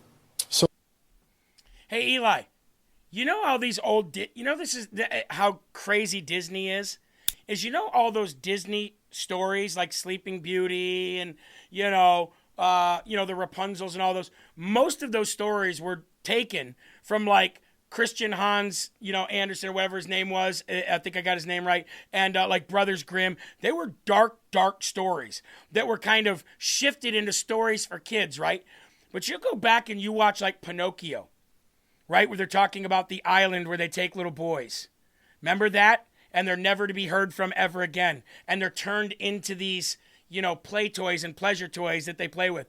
You go back and you look at things like Hansel and Gretel that somebody mentioned in the live chat here, where these kids go in the woods and this woman is trying to cook them and eat them and stuff like that. There's a lot of truth to that stuff, and it sucks and it's scary. Yep. Again, dude, like I say all the time, they tell us what's going on. They tell us what they've done, what they're doing, what they're planning on doing. It's all insanely disgusting. The Jungle Book. At the end of that book, I guess Mowgli takes all of his jungle friends and tears ass through this human camp and kills everybody. I was like, oh, that's nice. Yeah, and Milton said Pleasure Island, exactly, about the little boys that are taken to Pleasure Island. I mean, somebody asked me the other day, hey, have you ever taken the kids to Disney? I said, hell no. And they're like, oh, it's so great. I'm like, for you, not for this family. No way. Yep, absolutely disgusting place. There's a weird movie I saw a few years ago. It was like an independent film. This guy went in and made about Disney. It's like called Tomorrowland or something like that. But he kind of tries to portray Disney for what it like really is, and it's all done in black and white, and it's like found footage type. It's weird. You guys check it out. Yeah. No. When I was a kid, I always wanted to go to Disney, but I never did, and I won't go as an adult. I can tell you that. I will not go as an adult. What's up? And by the way, there's a place in Disney called Pleasure Island. Yep.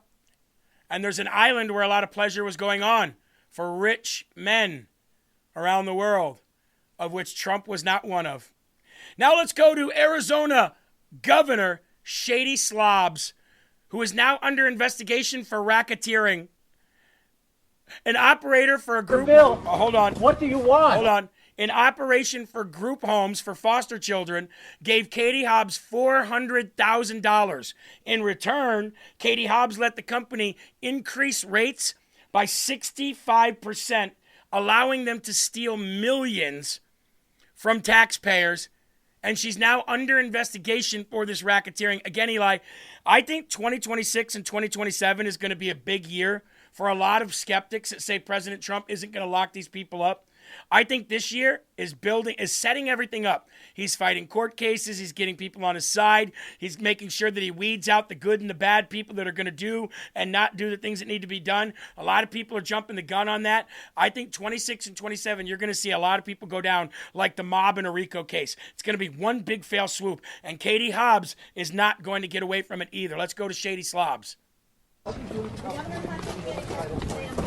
Why won't you take any questions? It's been 4 weeks, Governor, since you've had a gaggle. Why are you avoiding the public? Why are you avoiding the press, Governor? It's been 4 weeks, Governor. Remember that? Oh, that's the sound of a suburban door. Thank you. Yeah, she doesn't like, I'm not taking questions. I'm not taking questions. Shady Slob's favorite thing to say. I'm not taking questions right now. I'm not taking questions. Thank you, thank you, thank you. In return, the state, via the Department of Children's Safety, granted Sunshine preferential treatment, including a 60% rate increase from $195 to $234 per child per day. After an initial denial and expanded contracts allowing for 322 children, up from 280. This yielded Sunshine millions more in state funds annually. 4 million if beds, an extra 4 million if beds are full, by the way. Sunshine was the only provider to receive such a hike under Hobbs' administration, and this pay-to-play scheme, violating state laws on bribery, fraud, conflicts of interest, and procurement codes, racketeering, RICO, has been invoked in legislative letters due to the pattern of donations and contracts, and now Shady Slobs is under an investigation for racketeering. Here's some more news. Ready for this?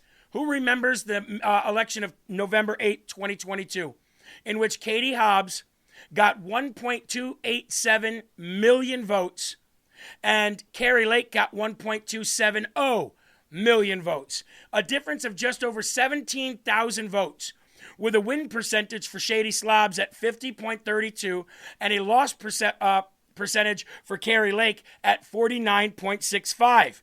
Well, funny thing about that is, keep that 17,000 vote total in your brain for a second. Ready for this? Because 50,000 illegal non-voters, non-citizens, illegal aliens were just forced off the voting rolls that voted in that election. Arizona just removed 50,000 non-citizens from its voting rolls after a lawsuit from America First Legal forced counties to finally enforce the law. Officials under Shady Slobs and Adrian Fontes hadn't been verifying citizenship or running required checks until now. Eli, make sure that show is put to public, okay? Officials under Katie Hobbs and Adrian Fontes hadn't been verifying citizenship or running background checks until now. They had to be sued and into enforcing the law, in which made them remove 50,000 illegal alien voters off the voting rolls. So now let's go back to that 17,000. That means that at a minimum, Kari Lake won by 33,000 votes.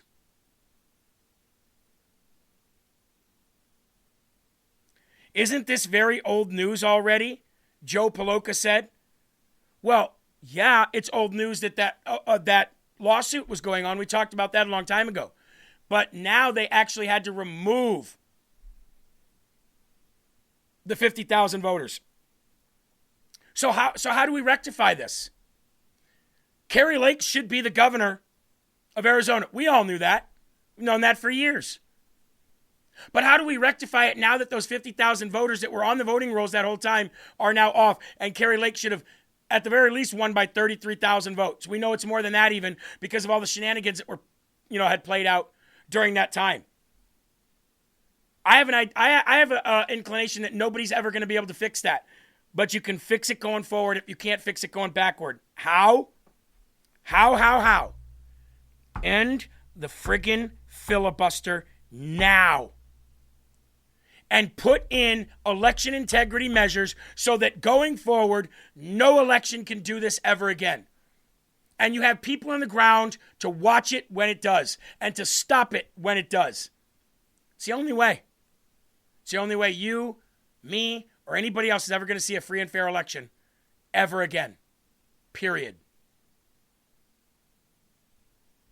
That's how you fix it. All right, we only got about 3 minutes left here. Okay, I showed this on Good Morning LFA. I've got to show it again here. This school board, or this lady, walks up to a pro-trans school board, sets her stuff down and says, hold on, sets her stuff down and says, I'm a school board member now. Deal with it. Because I can just be whatever I want to be, right? Watch this. This is amazing. Oh, yeah.